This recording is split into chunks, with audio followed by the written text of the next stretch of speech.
All right. Well, thank you all for joining us today. We are happy to introduce that Graphet Data Mining is going to be joining us to talk a little bit about some deep energy reductions and really looking for what they call the hidden gems. We are delighted to have them here. This is part of our Cincinnati 2030 District 50% Solution Series. And Graphet has been a long time professional partner with our organization. So we're really happy to have them here. And today we have Tim Hurdle, Sachit Rao, and Sai Ganesan, who are going to talk with us a little bit about the areas that they all are working with their organization and help us understand a little bit more about where to find those reductions. So without further ado, I will turn it over to them. Good afternoon, everyone. Hello, I'm Tim Hurdle, lead engineer with Graphet Data Mining. I've been with the company for about 1.5 years, and prior to that, on the corporate energy team at Toyota, and then also spent time in the energy and sustainability services realm at JLL, working with a local company as one of our major clients. And then I'll hand it over to Sai. Good morning. Sai Ganesan with Graphet, lead engineer and efficiency consulting services manager. Been with Graphet for 6.5 years now, and my primary role is to administer the energy efficiency programs on behalf of utilities, and we do that through developing strategic energy plans for industrial and commercial customers. I'm Sachit Rao, also with Graphet Data Mining. Been with the company since 2008. And lately, a lot of my role has involved, working with customers, mostly across the industrial sector, facilitating implementation of energy efficiency projects, and just kind of working the partnership between us, utility programs, and the end users. All right, thank you all. So I will be acting as moderator for today's discussion, and then Sai and Sachit are our panelists. So what you can expect today, it is 2020, so we'll start off with a little bit of discussion about what we're seeing and what's going on with energy management in 2020, and then of course move on into a discussion on data analytics. And then towards the end, we'll be talking about, where is everybody at? Or, do you feel like you're ahead, behind, or other? And then what, as building owners, you could be doing to drive energy reduction forward. Throughout the course of this presentation, I will occasionally throw out, obviously I'll be asking our panelists questions and we'll be having a discussion, but we'll also have some questions targeted for the audience. Please feel free to type in responses into the chat window, and then per the responses, we can deviate some of the questions we're asking to your responses, and if you have questions also, please feel free to type those in and we'll incorporate as time allows. So one thing do want everybody to be aware of, so some of the key takeaways we hope you'll have from this discussion today. And that's, first one is what we mean by analytics and what we mean by hidden gem, and then also understanding energy management more so as a journey than a goal. Obviously we have goals, but that it is a journey, and then how to go down that journey. So those will be takeaways we're looking for. So with that said, I'm going to move into our discussion here. So like I said, it's 2020 and we can't start anything without talking about 2020, right? So clearly, unprecedented time. We could argue about 1918, so that this wouldn't be unprecedented in that case. But in terms of energy management, I don't think we were quite where we are now in 1918. So in the modern era of energy management, this is certainly unprecedented. But at the end of the day, many things still stay the same, and life goes on. Organizations had sustainability goals, had energy goals, and those haven't been canceled because of COVID. 2030 district is still here, and those goals haven't changed. We're all still signed up to help the city reach those goals. Uncertainty in energy regulatory framework continues and could be getting worse. Certainly in Ohio, it's a a fun time to be watching that and where are we going to end up. From the environmental sustainability and governance ESG framework standpoint, right? Investor focus on ESG continues to increase and no reason to see that slowing down. It's probably going to speed up. And then on the activist side and or consumer side, there's a lot more focus on ESG, right? So now companies are really, their social license to operate or to pollute or to whatever really is being called into question. A lot of focus put on that. So, again, it's 2020, but life goes on. Things are still continuing down the path. So, Sachin, I'll ask this first question to you. Considering everything we just talked about there, what is an appropriate near-term perspective on energy use and reduction? And so near-term, let's say for the next 2 years, right? So 2020, but everything's still the same. So okay, what is appropriate? Yeah, sure. First of all, I see Chris Wagner on the call. How's it going, Chris? Good to see you. Hope everything's going well. So as far as short-term goals for energy, I guess it's kind of all over the place. I mean, obviously with the pandemic and everything, businesses have been put in kind of an interesting position and a lot of their priorities have shifted. A lot of their funding sources have shifted, and things are a little bit uncertain. But, I would say on the whole, I've seen kind of a shift from, in being able to invest a lot of money strictly in energy efficiency towards looking at, more operational strategies or energy efficiency strategies that require, a lower implementation cost in terms of dollars, but, maybe a little bit more effort in terms of, engaging the teams they have there and leveraging the resources they have on hand. I think that for businesses out there that are fortunate enough to, be financially stable and, have had their throughputs not at all impacted by the pandemic, I think they're in a unique position to take advantage of a lot of the energy efficiency resources that are out there right now. Because I actually made this comment when I was talking with Tim and Sai earlier, is that, I think we're in kind of a golden age of energy efficiency right now in terms of, how cheap some technologies are getting, the amount of information that's just readily available to everybody in terms of energy efficiency, and kind of the pace at which utility and state programs are ramping up to support site energy efficiency. From the utility programs that I'm working with right now, it seems like, now more than ever, they want to help, their constituents drive energy efficiency. They have, a lot of funding that they can bring to support that. So, I think it's a good time for sites who seem to be, more certain about the next couple of years to take advantage of those things. And then also going back to the information and resources being available, it's also a good time for sites who may be less certain to, pull some of those resources and see what they can implement that, doesn't require as much funding.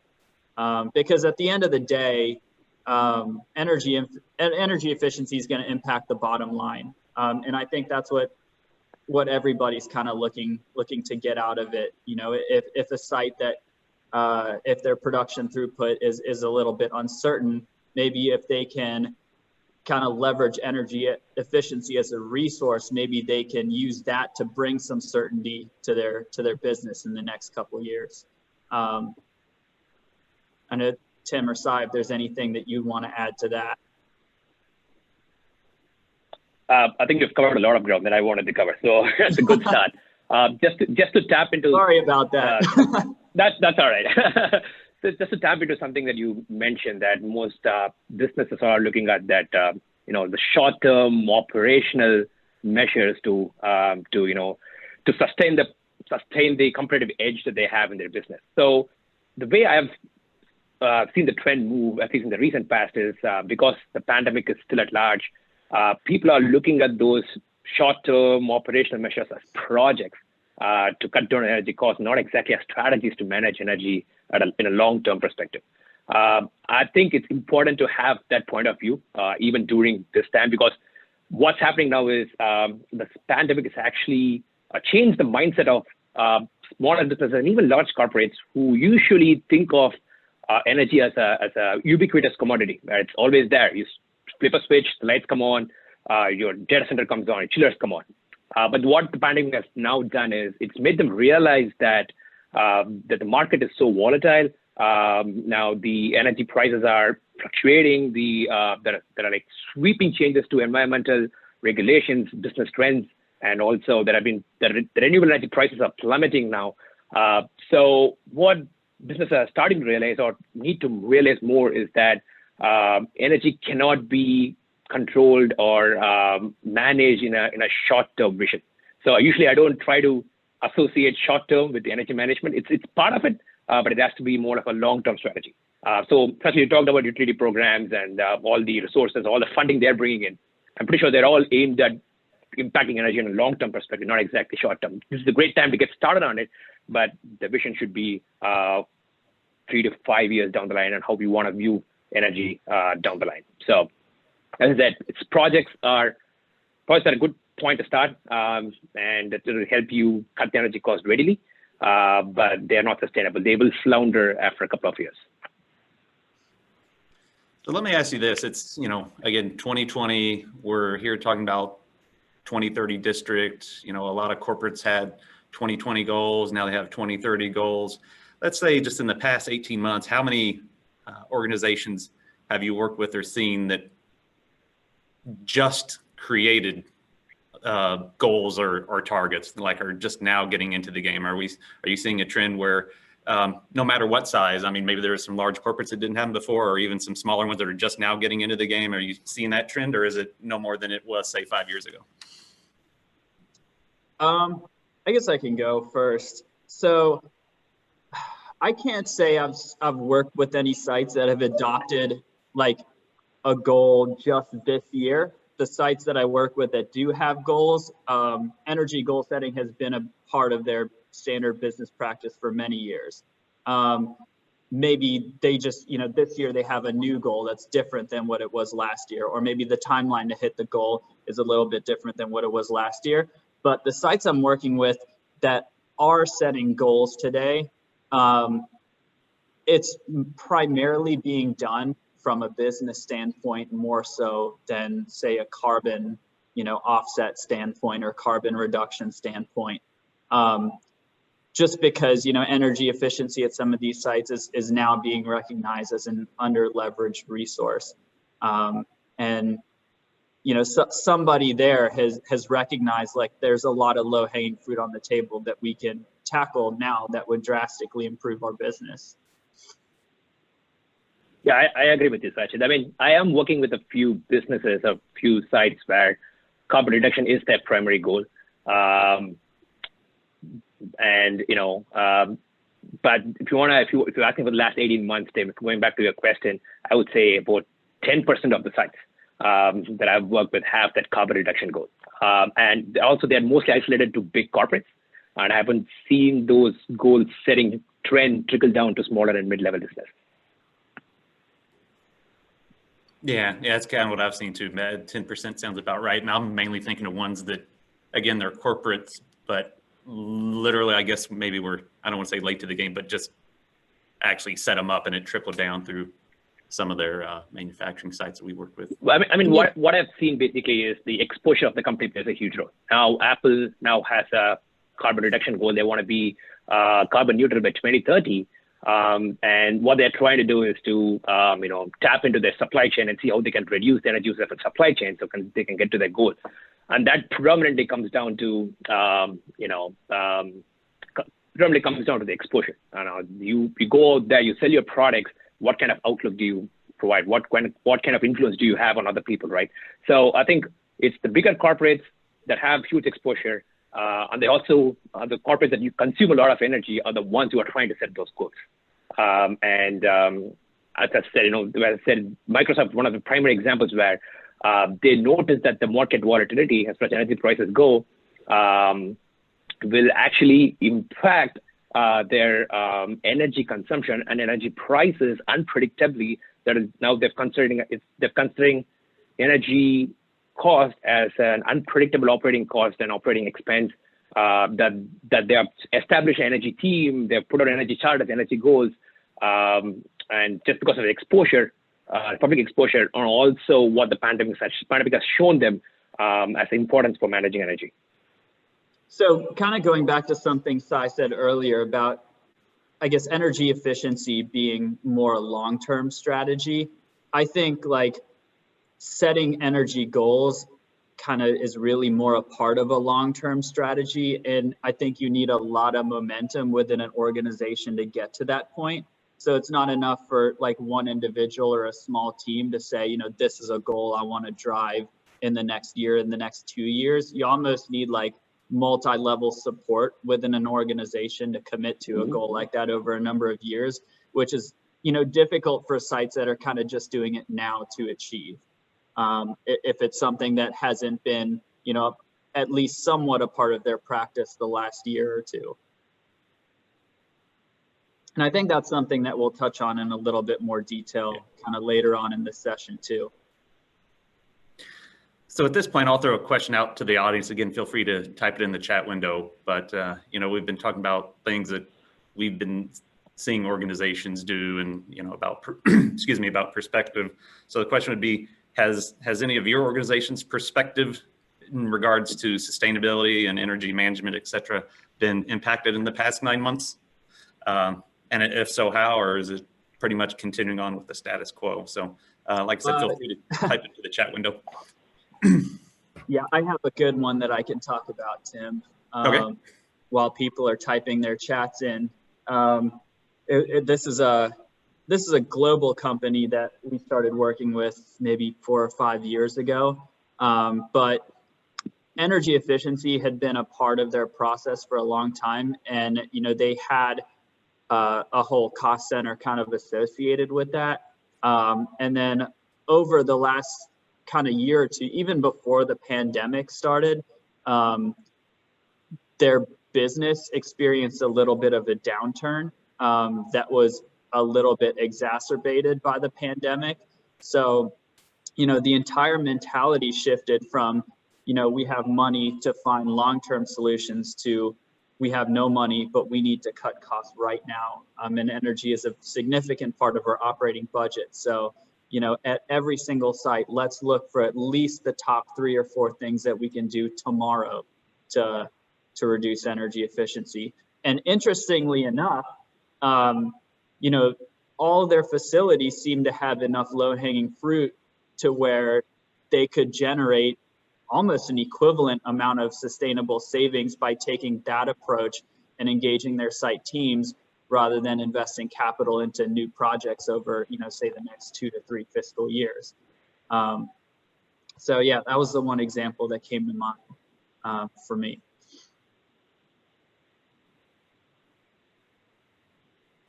Awesome, thank you. Sorry, I'm muting because I'm afraid I might be causing an echo with my speaker. So we've talked a lot about, you know, from an energy management standpoint, and then now might be a good time to bring up that energy management key elements slide to just have in the background as we talk about a few things here. So we've certainly talked about what we're seeing people doing.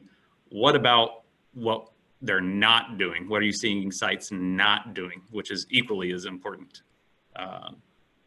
You know, and to frame this up for everybody, I just want to explain this graphic real quick. So there's multiple versions of what you might call the energy management period, and certain organizations use a pyramid diagram like this for many different things, but it kind of helps show the levels of energy management, right? So you start at the base or the foundation, and then you can work your way up.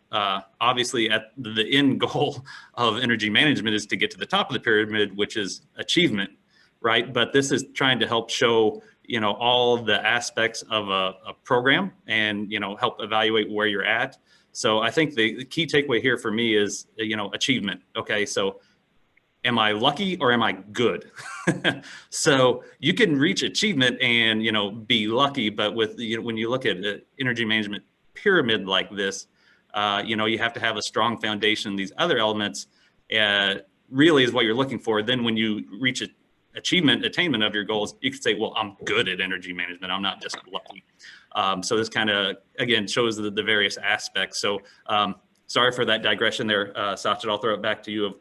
So what are you seeing organizations not doing from a energy management standpoint? And even we could trickle into analytics just a little bit, but that'll be the next topic. Yeah, and actually, so just to orient kind of people to what they're seeing here. So this screenshot is actually taken from a tool that Graphet uses to help, understand our customers' energy efficiency practices at completely a non-technical level. So what we actually do is kind of ask probing questions in these areas to get a sense of, where they're maybe ahead or a little bit behind the curve. So, in doing this, certain things stick out. So like, we can figure out, where a site is doing a lot, and then, certain things that we see a lot of other sites doing, but, a particular site is not doing, kind of jumps out at you. And then kind of tying in the data analytics piece, for a lot of the things that I see sites not doing, there is a data analytics piece, but it's extremely rudimentary. It's very 101, but, some of those things kind of have to be done before you get into looking at data analytics at a more advanced level. And I think the ones that, are in the back of my mind probably the most is when I hear, people are not setting budgets for their energy. They don't have budgets set for electricity or natural gas or water. It's like they get a bill every month and they pay it. Well, that doesn't tell them whether they're spending any more or less than usual on a particular month, or if something's wrong. For example, if they have a huge steam leak in their plant that it is somewhere hidden in the ceiling or under the floor, and they're not looking at their bills, then I mean they wouldn't have any kind of indication as to what might be wrong unless they actually kind of go through and do like a steam performance audit or a steam trap survey or steam leak survey, something like that. So, that's just like a really basic example. A couple other ones I actually had listed here were, if you have a control system, that's tied into like a fair amount of sensors, say like on a commercial HVAC building, I've seen people that just don't recalibrate those sensors after, say 2 to 3 years. What happens is some of those sensors, I guess, they foul, they become faulty, they tend to drift a little bit, and that impacts the controls capability. And I think one part of this too, that I see a lot in HVAC is with pneumatic controls. Those drift a lot over time. So I think, those need to be kind of kept up with a little bit more regularly than if you have digital controls, DDC, anything like that. And then I'll just, one more on here is replacing aging equipment. A lot of sites, I just worked with a customer a couple weeks ago that's maintaining 60-year-old chillers in their chilled water plant. And those are by far the oldest I've ever seen, but they're just now starting to look at kind of the life cycle costing of those machines to determine, is it really worth spending the money to maintain these things? And, these units, we have to run at full load because they'll complain if we run them at part load. And that kind of hurts their efficiency as well. So, if you have a facility with a lot of aging equipment, maybe it's time to consider the opportunity cost of keeping those things going versus replacing them with modern, more efficient equipment, probably going to last longer and be less of a maintenance headache. And, I understand sometimes that can be a little bit capital intensive, but, in some cases it makes more sense than others. For example, I see a lot of motor and drive replacements tend to have a pretty decent ROI. Sometimes even for, entire chilled water systems, the ROI really can't be too bad. If they're running really old equipment, that's, a major maintenance headache. All right. So Sachin, you kind of briefly touched upon, sorry to interrupt him. I just want to touch upon something that Sachin mentioned. So you talked about rudimentary analytics. Now, what I've seen though is a lot of sites are actually investing in advanced controls and advanced analytics. I think that's the term that they use. Most of these analytics are actually not for they do not pertain to energy at all. Most of the analytics are, mostly for fault detection or for resiliency purposes. So when we say analytic, what do we mean by that, right? So if you have like a control system or a building automation system, think of the analytic as just a wrapper around it. You're just picking up all these data points, aggregating them or disaggregating them, and then looking for patterns or trends that it can be useful for you, right? That's what analytics do.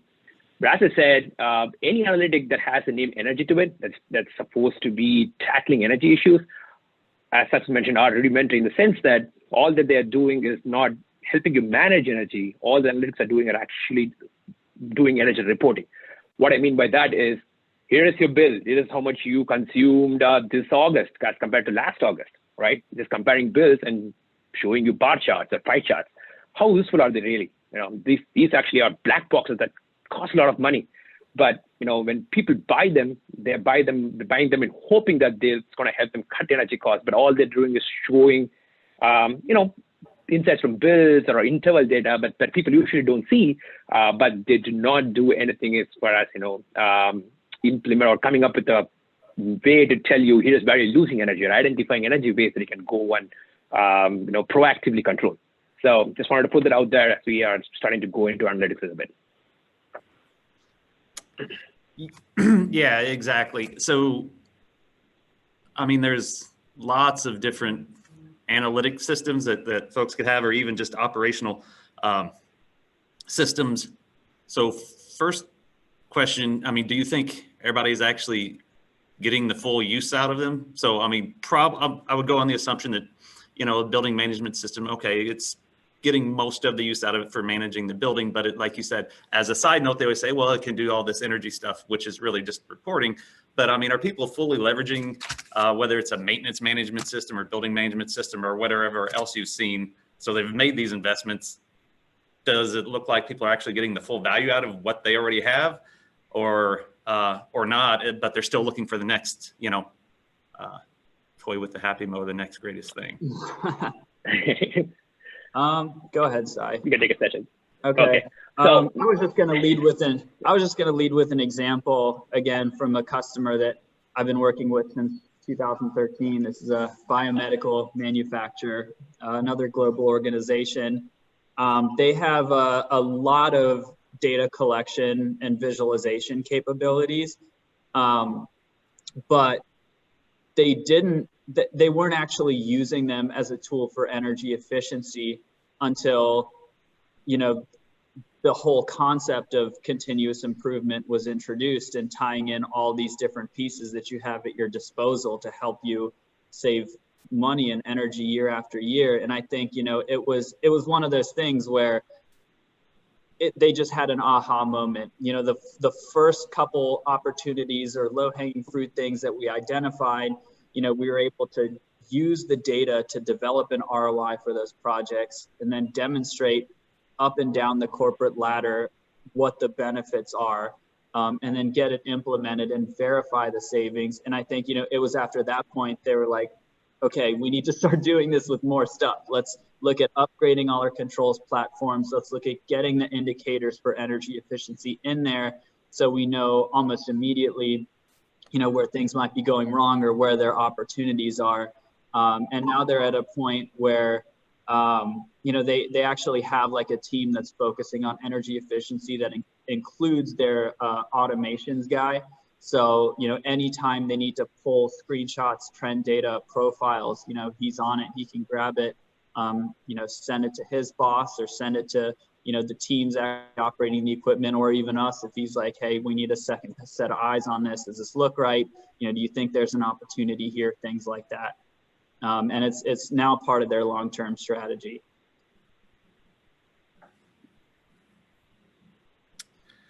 So, okay. I mean, we're talking about these systems and the information that's in there. Everybody might have noticed in the title, we had talked about hidden gems. So we have, and kind of what does that really mean, right?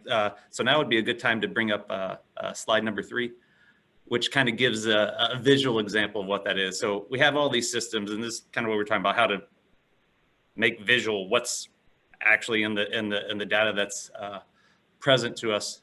So here's a perfect example, and this actually goes a little bit more basic than pulling data out of systems. This is really, if you look at the data correctly, this is just interval data from Duke Energy, right, for a local site, a commercial office building.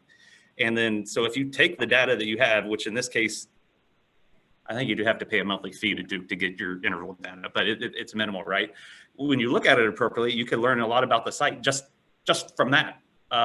You know, so like for instance, here you could pick out when the building goes into cooling mode, when the chillers turn on, when the building's occupied, and knowing that, for instance, this building was heated with natural gas, there was no electric heat. Well, why are we using more electricity in the middle of the day when it's really, really cold outside? Well, you show it and talk with the building operators. Hey, you've got a space heater problem. So earlier we were talking about systems that are for other purposes, but they can also provide energy information.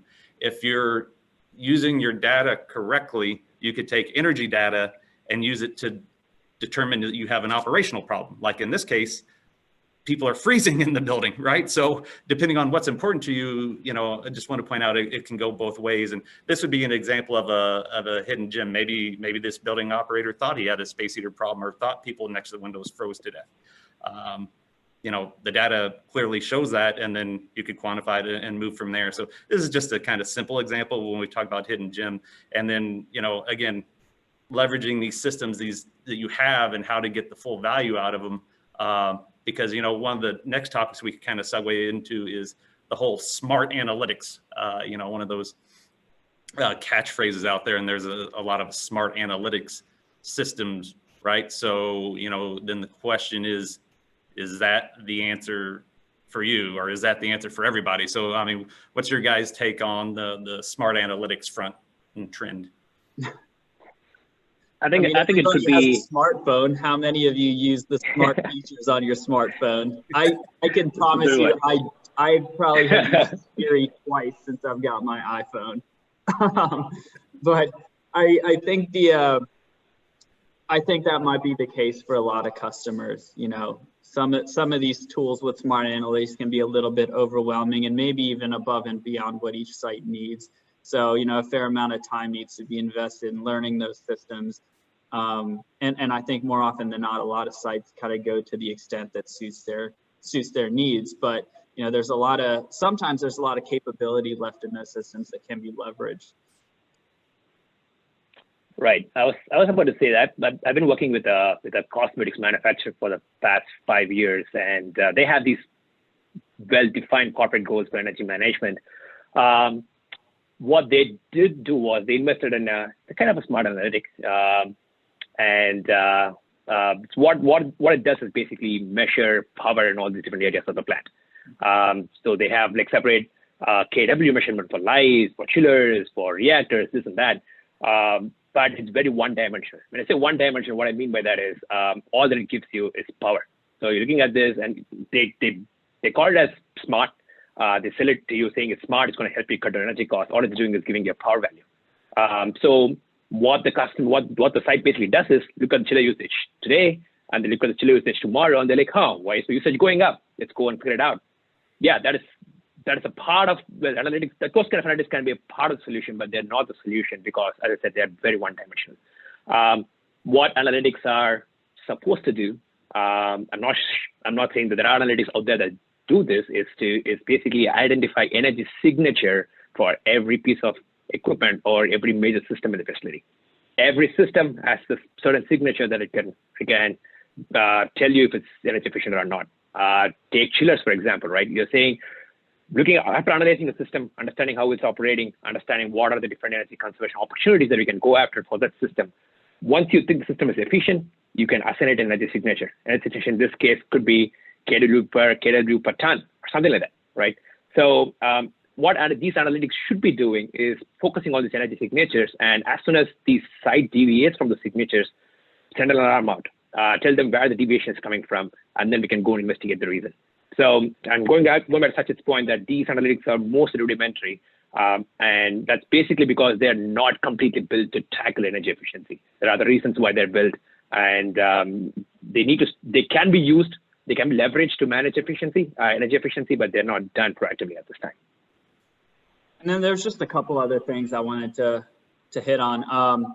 You know, one, I think we're a fairly small group today. So if anybody has any questions while we're going through, just type them in the chat window, and we'll kind of address them as they pertain to the topics that we're talking about. I see a couple of comments in here from Aurea and Amy. You know, that what you're saying in regards to the status of, you know, energy efficiency and kind of the businesses, you know, as they stand right now, it's very common. You know, those aren't unique scenarios. And, you know, that pyramid that Tim brought up earlier, I think the reason of starting at that point, which is understanding, you know, the current approach and the current business condition in regards to energy management, helps a lot, because, you know, there's a lot of facets to energy management that can plug in, you know, regardless of, you know, the business condition or the financial outlook, things like that. It's just all about finding kind of the right combination of pieces to fit in with where you currently are. You know, like I said, going back to that example of the customer that, you know, I've been working with that now is in a period of financial instability. You know, if they were able to find things, you know, some low-hanging fruit and engage their site teams in a very short timeline. And actually they had some new staff on board too, so that was an added challenge. You know, I think pretty much anybody can do it. And then kind of going back to the analytics and smart analytics piece of it, you know, from what I've seen out there, there's kind of a wide spectrum. You know, you have platforms out there that will just give you very high level trends, you know, say total building, KW, and that's it. And then there's the other end of the spectrum where you have, I mean, companies like, I think Siemens is doing it. I think Johnson Controls is doing it, but you have programs and automation systems that'll not only read points in real time, but feed back to the equipment and the systems in real time and have them kind of optimize their own performance, have like built-in curves for chillers, pumps, and everything like that, and tell each piece of equipment what's the best thing to run at any given time. And what I've found is that, you know, a lot of people don't like those because a lot of people don't like black boxes. You know, at the end of the day, they're like, okay, we have to maintain these systems. You know, we have to know what they're doing in case something goes wrong. You know, if we lose cooling in this clean room, it's going to be a headache. So we don't want to deal with that. And actually, you know, I was shocked to hear one customer we were working with out in Colorado, massive chilled water plant, ended up buying one of those systems. And after like a month, they just took it offline. They're like, we can't work with this. So, you know, I think it's probably wise to kind of decide what extent of smart analytics most aligns with, you know, what you try to do before, you know, spending a lot of money on, you know, a platform, you know, with that level of capability. Sometimes that's just not what's needed or what's warranted, but a simpler solution would give you a better result. You know, because it's at the end of the day, it's not, you can't buy energy efficiency. It takes effort, you know, both internal and external. So I think it's wrong to say, okay, if I spend this amount of money for the Cadillac control system with feedback analytics, it's going to solve my problem. There's definitely a human element in there. So, you know, if something that just gives overall system performance feedback on like a plant level is exactly what the controls team needs to identify deviations from performance targets and go fix bearings or, you know, replace a burnt out VFD or things like that, then that would be perfect for them. So, you know, that's my 2 cents on the subject. Tim and Sai, if you have anything else you'd want to add on to that. I think that was pretty good. There's no, I like you can't buy energy efficiency. That is correct. There is no magic bullet. It's not one size fits all. Let me put this on here and it's all solved. And, you know, I think that also kind of goes back to a point I made earlier, which is, you know, the more business functions that energy efficiency can be integrated in, kind of, you know, the better systems you might end up with in the long run, because somebody else in the organization may have an idea or may be looking at it from a different perspective than a finance guy is going to be looking at it from, a different point of view than, a maintenance person or an operator or an HR person. And I think it kind of takes everybody, involved to figure out what the best solution is, even in the way of smart analytics or what opportunities we go after, things like that. So, such a good point. We have a question from Amy here tying into the smart systems, and then also the pyramid we showed earlier, and companies running into what you really just described. So, and question regards utilizing the pyramid to begin discussions earlier on and get buy-in on internal changes, because like you said, you could put the system in and then the people that are supposed to use it don't, and then you yank it out. So just one of the things that runs through my head, and I'd like you and Sai to opine on this, like when like the energy management period and like the assessment that we do there, just kind of the way I see that, right? I mean, we had leadership and understanding and resources and all that, and it kind of ties it all together, right? And if you truly understand where you're at and like, are the maintenance people engaged and et cetera, that it could help avoid that investment that you end up taking out, because you understand, well, we're not to a point here because the guys that most impact the energy efficiency of the building, the building operators don't even know the first thing or could care less. I was just kind of curious on your guys' opinion of using the pyramid and assessing your energy management program to maybe avoid what you just described there with that chiller plant. I mean, ideally, yes. In reality, no. I mean, the customers that we work with have been in business for decades, more sometimes. And over time, they accumulate different platforms, different automation systems, different analytics. And, more often than not, they'll either, like their entire energy system may be partially monitored, or they may have, full monitoring and analytic capabilities across their site, but that's like split into 5 different platforms. Say the building first expansion was in 1970, then another part of the building was added in 2000, and they built this new office section like 2010. Now, one's on a Siemens platform, one's on Schneider, one's on Trane, something like that. So, even that being the case, I think it's a good idea to kind of step back and look at sort of that non-technical energy management piece of it, because, maybe the right solution isn't more analytics. Maybe it's how do we tie what we have in together so everything's talking to each other and consolidating on one platform that gives us feedback, which, sometimes it is a fairly, low cost solution. I mean, depending on who their vendors are and, the age of their systems and compatibility, things like that, becomes a little bit more challenging if, they're working with some legacy systems that haven't been looked at in ages. But yeah, so I mean, there's for a system that's already kind of in that state, at the end of the day, it's not, nothing's wasted. Everything can be leveraged. It's about kind of finding the right way to tie all these pieces in together. So just going back to what you're saying, just about what you're saying there. I know you talked about these multiple systems not talking to each other, but one thing they all do to a certain extent is gather data. And I wanna tap your brain on this. Like with the amounts of data that the companies are gathering, and by utilizing the pyramid, do you think we can make a change in the perspective of energy management?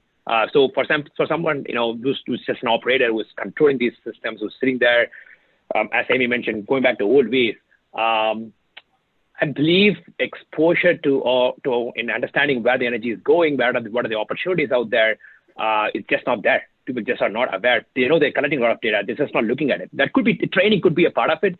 Not having mandates or not having the motivation to go and look at the data could be part of it. But how do you think if you think we can use that pyramid to inculcate that habit where you understand where the energy is going, get trained on looking for energy waste, and how do you integrate the pyramid and the smart systems to do that? Or do you think that's a way to do it? That's a good point. And I think that goes back to some things we talked about earlier too, which is, we might find out that smart analytics isn't the way to go for a facility, even if they have, a lot already in place. And that's because maybe there are more basic elements that we uncovered that it makes more sense to focus on first. For example, like, you know, setting energy budgets. If you're not setting energy budgets, if you're not like adjusting your energy budgets for seasonal fluctuations, if you're a seasonal business, or production throughput, if that's something you track, then I think smart analytics or more data might actually be an information overload and could risk taking you down the wrong roads. So, you know, I think one advantage of using that you know, pyramid structure up first, or, you know, kind of just general understanding of where we're at in terms of energy management, you know, maybe that we just find that we need to focus on the more basic stuff, and we don't invest in more control systems or more analytics until we get a handle on that first. Because, I mean, I think with finding low-hanging fruit, or, you know, as Tim used the term hidden gems earlier, I think more often than not, those can be found at a very basic level, because, you know, I think that it's a very common thought process that, you know, more tools equals more savings, but, you know, that's not always the case. Yeah, I would just say people, a lot of the places I've worked, people like energy projects, and you put in this, well, you know, again, Satya, you used the term before, like the toy with the Happy Meal or the latest and greatest thing. And we're like, ooh, we spent $2 million and this is awesome. But, you know, I'm dumping steam condensate down the drain and a bunch of basic things that is wasting me energy that is really more of a maintenance issue, that again, not doing the basics and then spending money on other things.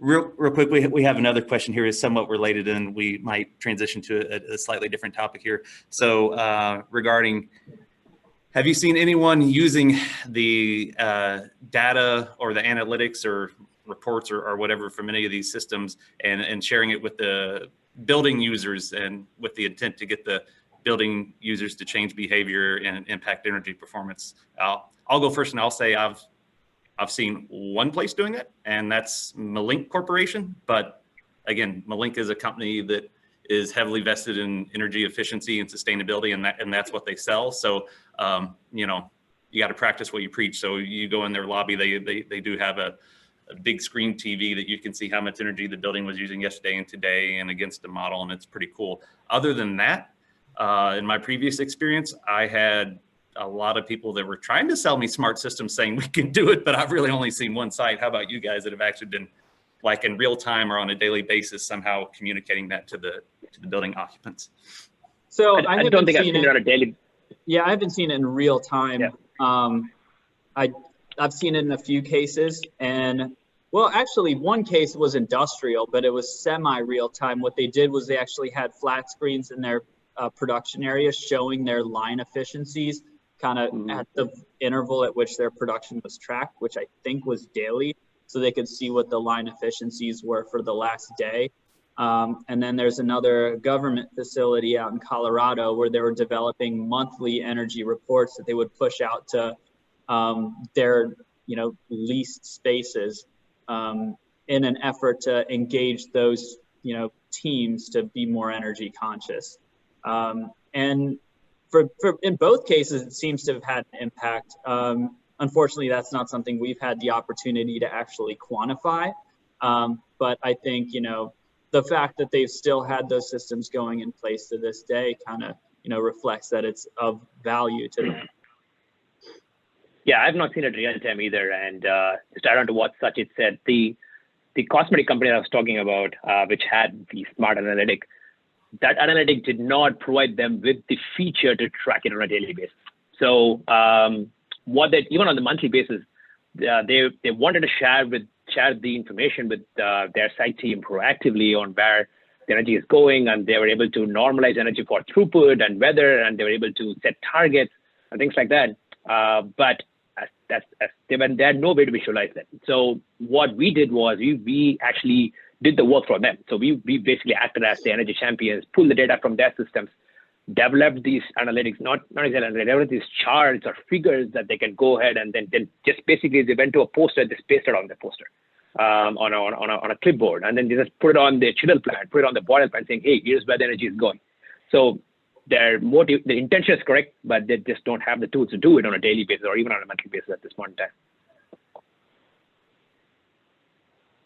Okay. No, I think, this is an idea I kind of had actually this morning while I was reviewing kind of the notes before this call. But I think like when you want to talk about engaging your constituents or employees or lease tenants, things like that, like an engagement strategy where you're providing them with insight into energy efficiency, be it real time or not, I feel like it pairs well with a reward program.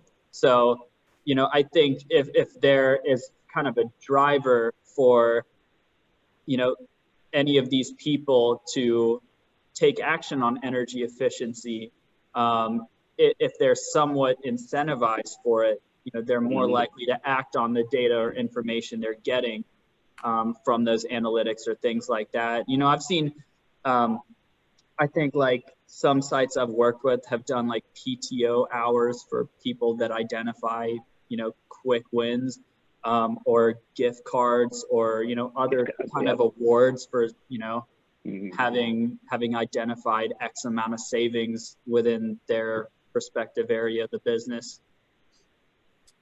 All right. Yeah, one thing to note is what Sachit mentioned, the motivation part of it is actually the foundation. If you go back to the pyramid, motivation is actually a line item right there.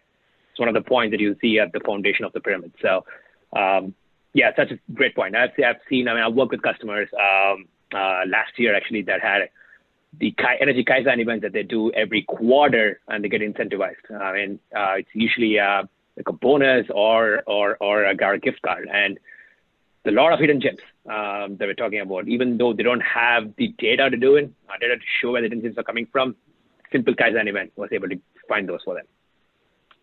Yeah, and that kind of goes back to, something like that could definitely help somebody that doesn't have a lot of capital that is available to them to drive energy efficiency. If they can engage the people that they work with by, say, if a $30 Amazon gift card will save you $10,000 a year in electricity by shutting off one air handling unit when everybody leaves the building, it's 100% worth it. Okay. So we're going to transition to just the last topic here. We've got 6 minutes left, and we're trying to leave some time for questions. So, we really spend a lot of time talking about, sites that are ahead or behind in impacting energy cost and why. So we've kind of talked about topics, but we haven't discussed it specifically. So maybe in, 15 seconds for each of you, or 30 seconds, some are ahead, some are behind. Why are the ones behind? Why are they behind in terms of impacting their energy costs? Whether it's behind on targets or whether they're just behind compared to peers. Why would you say the ones that are behind, in your opinion? I would say one of the key items is not knowing where the energy is going. Some people don't even know how much energy they purchase. They don't know how much they purchase. They don't know how much that the energy is going and where are the waste. So as I said, analytics could be a part of the solution, but it's not the only solution. So that's one of the factors. Second factor is, even for someone to be motivated to do that, there has to be some kind of a mandate, some kind of a push, some kind of a driving force from the top. I feel those are the two biggest levers that you can pull in order to create a difference. All right, Sachit? Yeah, first I just wanted to address a comment from Oriya here. Said that her dorm held energy competitions, but sub-metering is not very good, and it makes it difficult to judge a winner. Just use the engineering students, they'll figure it out. But in reality, that can be a challenge. And I think, again, that's why reward programs pair really well with, actually having some data to quantify the results. So if you're going to say, okay, here's where we are today, here's where we want to get, you actually have a way to measure those numbers. It makes it easy. For getting whole building metering, the utility company would be the best person to talk to. I'm not exactly sure how Duke does it. If a particular dorm building has its own service, it may just be a nominal fee to get a meter installed so you can start collecting data on it. So the question as to, why some people might be doing better or worse, I agree with what Sai said. it all kind of hinges on how integrated with a business energy efficiency is. And I find that people who are ahead tend to have support from all levels. I mean, you know, the president of the company knows what the energy goal is at the same level of detail as the, you know, guy who's working on the machine every day, you know, knows it, you know, and they're all kind of to work towards these things. And they always have in the back of my mind, you know, what can I do to make sure this thing is running as efficient as possible, versus sites that may not be doing as well. I find a very common anecdote is the, you know, president said, okay, facilities guy, you're in charge of energy efficiency. And he's like, okay, well, I got to make sure the equipment runs. I got to make sure the lights stay on. I got to make sure energy bills are paid. Now I got to do this. And this, there's just me, nobody else is in this position. It's sites like that tend to need a lot of help. And I think where we usually start is, you know, with that initial meeting to get everybody, you know, from different levels of the company at the table. You know, we get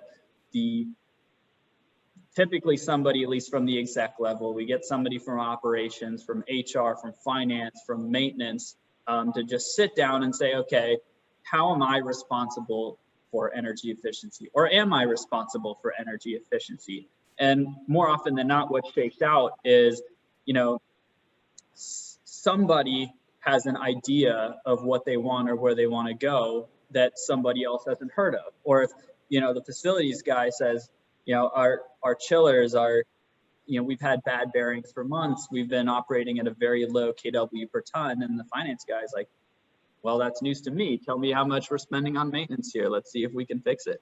And so I think that's where it starts. And sites that are at that level, they can get up to a very high level very quickly. It's just all about, you know, how many people at the organization are willing to align to support a common goal. All right, perfect. Thank you for that.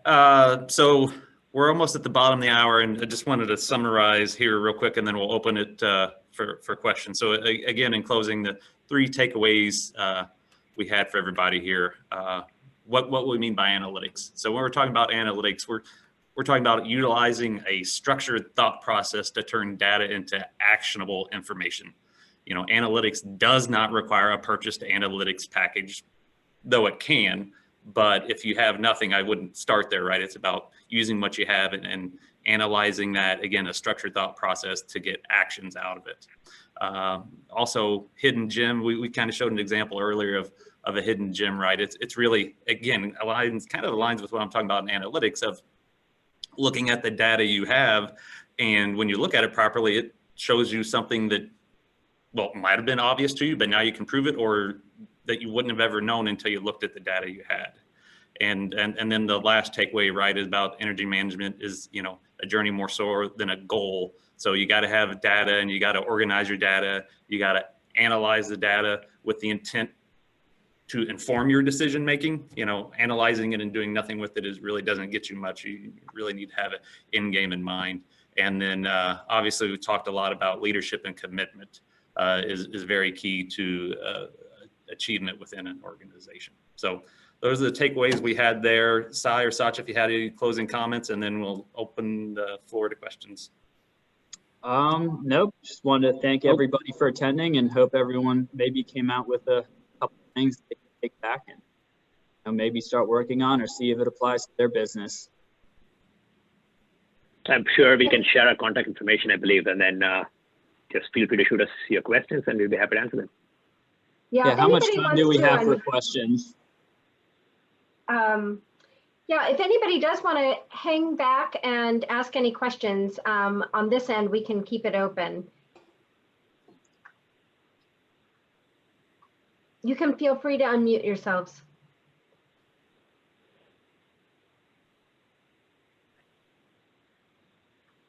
Going once, twice. I got a question for Chris. Is that a ring I see on your finger? It is. I am one of the COVID married. Congratulations, man. Thank you. I appreciate it. Well, thank you everybody for joining us. I'd like to just say for all of the members that are on, I think this is a great call to action. You know, let's start with setting our goals, getting an energy budget, and then following up with the next steps. I mean, this is really kind of where we need to go as a 2030 district to get there. So I really appreciate everybody's time. This was a great discussion, all of you. Thank you so much for sharing your knowledge and experience with us, and to all the people on the line. We're so happy that you joined us today. So we look forward to the next one. Thank you. Thank you. Thank you. Thank you all. Have a good day. Bye. Bye-bye.